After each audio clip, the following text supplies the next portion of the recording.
So welcome everyone to my talk about internationalization and not only. I'm Albert Wolszon. I'm a senior Flutter developer at LeanCode since 4 years. I gained all the knowledge on the internationalization by playing with Flutter, and I've also created an RBFI, which was a translation management tool that was dedicated to Flutter. And I've also created a PO editor to IRB transpiler. Yeah, and if you'd have any questions about the talk or something else, you can reach out to me on Twitter after the talk or just at the LeanCode booth. Okay, so what are we gonna talk about today? I want to introduce you to some of the key concepts in internationalizing that you need to keep in mind and not forget when you're going to target multiple targets all around the world in your products or the application. I'm going to tell you how Flutter helps with this concept, and I'll also share you a few tips and maybe some fun facts. But that's a lightning talk, so be prepared to a very dense pile of knowledge about it. But so that we're all on the same page, let's maybe start with the definition. So what's internationalization at all? By the Wikipedia is the process of designing a software application so that it can be adapted to various languages or regions without engineering changes. And the very similar term, the localization, is the process of adapting this already internationalized software for a specific region or language by either translating text or adding some locale specific components. But in more simple terms, so that we all understand it better, internationalization is thinking about making the application aware of all these differences between different locales or languages, for example, by using some variables instead of hard-coded text. And localization is process of adding these texts for a specific locale or the language. So let's start with the concepts, and let's start with the most basic one, which is the date and time. Yeah, so date and time can differ in a few things between different languages. And one of these is the date format. This is, I mean, that probably everyone already saw. Yeah, but so for us Europeans, this is the probably most popular date format. Americans like to put the month first. There are also differences between the time clock that is used. Some people prefer, or some locales prefer to use the 24-hour system. Some other prefer the 12-hour system. Yeah, and that's small off topic. So who has been to Thailand recently, maybe for some vacations? Okay, nice. So I'm actually looking for some hotel recommendations. So maybe we can talk after the talk. Yeah, but seriously though, when I was doing some Google search, totally not related to my daily work, I've noticed this very weird thing in the Google search. Well, I was looking for Flutter 2.0 release news, which was actually in the past, but I got dates in the year 2500, which I think wasn't there yet. Yeah, so even calendars can differ between various locales, and Thailand doesn't use a Gregorian calendar for all of this stuff. Next thing, let's try to buy some calendar on Amazon, but they start on Sunday, not on Monday. And in some other cultures, the calendar, the weekdays start at even different weekdays. So going back to Flutter, or Dart actually, there's the package called INTL for internationalization that can help us in making sure that some of these concepts are well localized depending on the locale that we use. The INTL package, for example, has the date format class, which can format all your date-time objects using the format that you want. In this example, you can see the same date, so the June the 11th, both in English, that uses English month names and the 12-hour clock, and for the Polish, which uses obviously the Polish month name. But also supports not only the languages themselves, but here we have a Serbian language that in the first example uses just the default script, which is the Cyrillics, and says this utorak, but in Cyrillic. And if we put explicitly the Latin at the script, and this is all part of the locale, we get the, well, Latin alphabet weekday name. And if you're using Flutter, which you probably are on Fluttercon, you can use the localizations locale of context to get the locale from your context. The localizations is an inherited widget that is passed in the material app or widgets app, Cupertino app, depending on what's the user's locale and what supported locales are in your application. And here's first tip. Do not use the language code when you are passing the locale to your formats, because then you will lose all the other stuff like the script or the country, which, as you have seen with the Serbian language, makes a difference. So use this toLanguage tag method on that instead. Next thing, numbers. So numbers also differ in various things and how we write it depending on our language or the locale. This is the decimal separator, what we put between the thousands or even the percent sign placement. So as an example, the English format uses the period for the decimal part, and French uses the comma. The percent placement is not only about whether we want to put a space between the number and the percent sign or not, but also whether we want to put the percent sign before. So is there maybe anyone that in your mother tongue, in your native language, you would put the percent sign before the number? Okay, so no one's here. But that would be in Turkish or the Basque languages, for your information.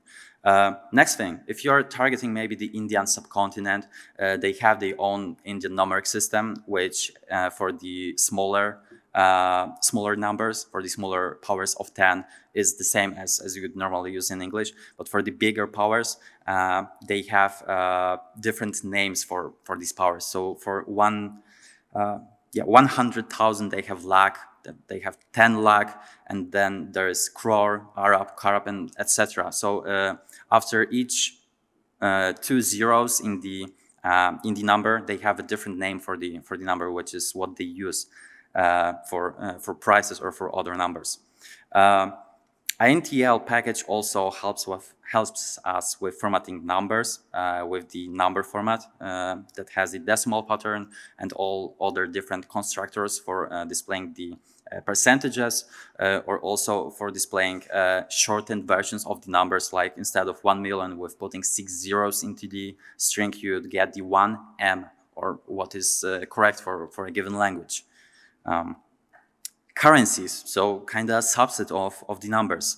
We can also use number format for formatting the number for a given currency, either the symbol for the currency. So in the first example, we have the English, which has a default currency is the USD, so we get the dollar sign. But in the second example, we explicitly pass the name, this 3-letter ISO something format for the Thai baht, and we get the Thai baht symbol.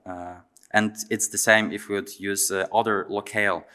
In Polish, we like to put the currency symbol at the end of the number, not before it. And also, what may be also worth thinking of is remembering that some currency symbols are reused for different currencies. So one such example could be the dollar, which usually means American dollar, but maybe the Australian, Canadian, Singaporean dollar, but also Mexican peso is sometimes expressed with the dollar sign, or the yen sign, which may be a Japanese yen, but also might be the Chinese yuan, if that's how it's pronounced correctly. Plurals. In English, we only have usually at most two variations of a word to express different amounts of plurals. So in the example of train, we have either one train or any other amount of trains. We would just put the S at the end.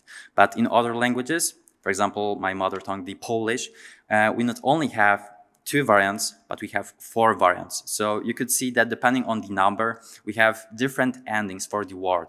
And many other languages has such different rules that can be defined using something that's called plural categories.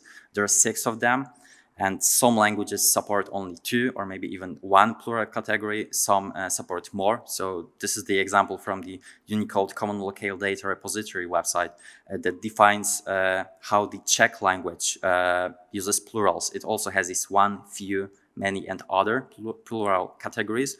And at the rightmost column, we see the rules that are used to determine which one plural category shall we use. Flutter generate localization command. So who is using this command on a daily basis? And that's majority of the room, which is very nice to hear. So for all the others, this is a command that allows you to use the ARB format natively, I'd say, in Flutter. It binds to the hot reload, hot restart, and your Flutter builds so that it generates localization delegates basing on these ARB files. In the ARB files, we can put the translations where we can set the type of these variables, the placeholders. So for example, here I'm passing the date as a date time, and I'm also passing the format, which is the same as the constructor name that we use in this intl package example. It also supports the numbers, the number format for double, integer, or num formats, where we also pass the format for the number that we want these messages to be formatted with, and also supports the plural messages using something that has a very not nice name, ICU message format syntax. So what we see here is a small kind of syntax to express, firstly, the count is the name of the variable that we're going to use for expressing this amount, then the plural keyword, and all the plural categories for a given language. In this example, that's English, and how these messages should look like for all these plural categories. And when we run this Flutter generate localization, we get a localization delegate that accepts this very nice datetime or double or integer variables, and not just the string that was formatted before. Next thing, text direction. So there's a kind of big part of the world that doesn't necessarily use the same text direction that we do. We use in English the left to right text direction, but there's the Arabic subcontinent, the Persian language, Hebrew language that use script that's right to left. And it's not only about the direction of the text itself, but also of the whole UI, the whole flow that users usually read the content. It's also mirrored. It's from right to left. So here you have the Flutter account on the X or Twitter, where not only the content itself is mirrored, as opposed to English, but also the sidebar that's usually on the left side is here on the right side. And all the other stuff is also mirrored. And just for comparison, when you take a look at this, this is how the same page looks when I set the Twitter language back to English. So it's all back on the sidebar is on the left side. Flutter has a really good support for directionality. What you can see here is just a row widget that has two children, two texts, the first child and the second child, which are in this order in the code. But on the right side, in the preview, you can see that they're mirrored. And this is because I wrapped this row with a directionality widget, and I set it to right to left. And row is then displaying all these children in a reverse order. Directionality is an inherited widget that is part of the material app also, and they set the directionality based on the locale that your application uses, that your users have a locale in, and based on the supported locales that you pass to the material app. And there are some concepts, some notions in Flutter that support this directionality. One example could be the text align that has both the left and right text alignment. That's left is always left, right is always right, but also the start and end, which are direct text direction aware, and based on this text direction mean different things, as you can see in this table. There's also the edge insets that normally edge insets have the left and right, but there's the edge inset directional subclass that has also the start and end instead. That's text direction aware. And there are plenty of other structures that are text direction aware, like the alignment directional, for example. What is not so obvious is mirroring some elements like icons. some of them should also be mirrored depending on the text alignment. So we have this back button. Back button on the right to left application is also on the opposite side. So the arrow should be pointing in the other direction. Google has a really nice article about when to mirror in its material design 2 specification and bidirectionality. So make sure to take a look at that later. But be aware that if you are displaying some custom UI using custom paint or the render box, the 0, 0 coordinates are always in the top left corner. They are not text direction aware. You need to manually pass the text direction from the directionality inherited widget and do the calculations that accommodate this directionality yourself. And also, fun fact, there was once an issue in GitHub in Flutter repository about adding the top to bottom text direction, which is actually some scripts also supported, like the West Asian ones, or even the Mongolese script is only top to bottom. And there are a few websites in this script even. Yeah, you can take a look at this issue. It has really nice insights on how text rendering in Flutter works and why we can't really do that. Because, yeah, the TLDR, they're not going to implement it into Flutter. Next thing, different scripts. What you see here is the word script, but in different languages that use different scripts. We have the Cyrillic, the Arabic, the Hebrew, and other scripts. And when you are creating an application that supports all of these languages, you might also want to test if your UI looks the way you want it to be, because otherwise there are some problems like the font support for a given locale, which is something that you might also want to remember about. Maybe your brand font doesn't support such script, or it supports it but wrongly, or you get some fallback font family that looks just plain wrong, or maybe it's just, you know, squares that makes all of this stuff unusable for the users of this language. The other thing, measurement units. Of course, we have the blue part of the world that uses the metric system and the rest. So we have the UK that use imperial system. We have United States that use something that's called US customary unit system. That's very similar to the imperial system, but for fluids, they use slightly different units of measurement. So when you are creating an e-commerce application and you are selling trousers or pants, you'd like to put the height of your model or whatever in feet and inches for the US, but in centimeters for the French bill probably. And yeah, it's different for the miles and kilometers for the volume, which uses either liters or the gallons when you're buying gasoline at the gas station. Or yeah, maybe aviation related fact, if you're flying old Cessna from the United States, you'd see the barometric pressure in the inches of mercury, and in the European small planes you'd get rather hectopascals. Yeah, so also small fun fact. But how to make use of all this knowledge? Well, firstly, please send the link to the recording of this talk to your product owner and designer, so they are also aware of all these differences and they don't look weirdly at you when you say that, hey, this is going to look bad on some of the locales. Make sure to write widgets and goldens also for different locales, maybe the right to left ones, so that you make sure that you don't get any overflow errors when displaying some UI, and it looks correctly, doesn't throw anything. If you're using widget book, you can also add the localization add-on that allows you to switch between all the different locales for your components or maybe pages if you also have use cases for this.